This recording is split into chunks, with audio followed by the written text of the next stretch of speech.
création d'une variété de pommes prend énormément de temps. Il faut compter en moyenne 20 ans. Donc après, nous, on va intervenir en tant qu'évaluateur pendant au minimum 6 années pour évaluer les performances agronomiques et la qualité gustative de ces variétés de façon objective et scientifique. Le rôle du CTIFL en tant qu'évaluateur, c'est justement de pouvoir faire une description impartiale et objective des variétés qui sont en évaluation sur nos sites. L'objectif, c'est de transférer toutes ces connaissances donc à la filière, autant aux producteurs, aux expéditeurs, aux grossistes, aux distributeurs et aux primeurs. Chaque année, on évalue environ 130 variétés de pommes sur la parcelle.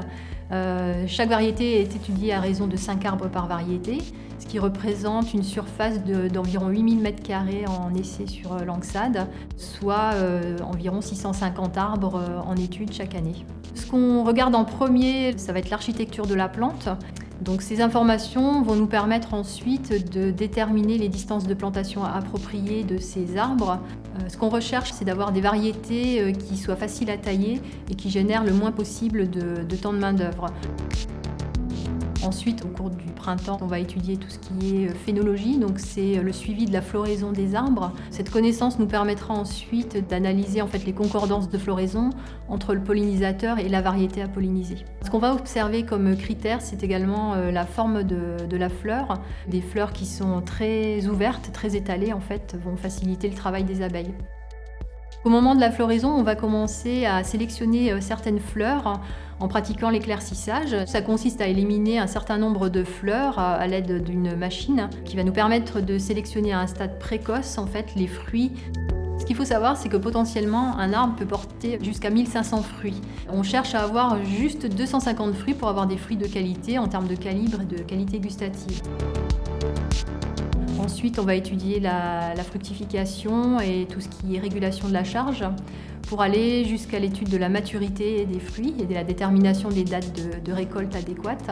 Et ensuite, on va suivre également les fruits au cours de la phase post-récolte, ce qui consiste à une notation de la forme des fruits, de leur couleur, de la longueur du pédoncule.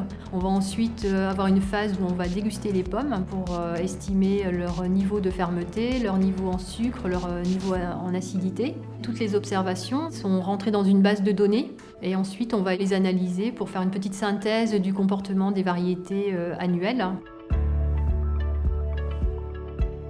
Ce qu'on recherche actuellement, c'est des variétés qui soient plutôt résistantes aux bioagresseurs. Dans les essais, on a environ 40% des variétés qui sont résistantes à la tavelure, donc ce qui est un avantage pour réduire les traitements phytosanitaires.